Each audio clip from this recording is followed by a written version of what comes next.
Chapter 3. Confronting the Demons. Sarah had always known that confronting the person responsible for her trauma would be the most difficult part of her journey. She had thought about it countless times, but every time she tried to imagine the conversation, it ended in anger and tears. But now, armed with new information about her past, Sarah felt more prepared than ever. She had a clearer understanding of what had happened and why, and she was determined to get the closure she needed. She reached out to the person responsible and arranged to meet them at a nearby park as she waited for them to arrive. Her heart was pounding with nerves and anticipation. When they finally arrived, Sarah was struck by how different they looked.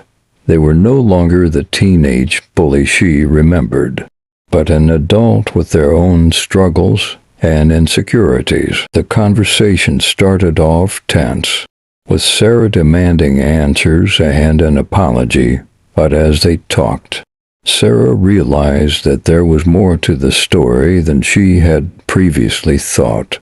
The person responsible for her trauma had been dealing with their own demons and was struggling to cope with the pressures of their own life. In that moment, Sarah felt a sense of empathy that she had never felt before. She realized that the person who had caused her so much pain was not a monster, but a flawed human being who had made a mistake. The conversation ended on a surprisingly positive note, with both parties finding some measure of closure. Sarah left feeling a weight lifted off her shoulders and a newfound sense of compassion for herself and others. But there were still loose ends to tie up. Sarah continued to dig deeper into her past, determined to uncover the truth and make peace with her history.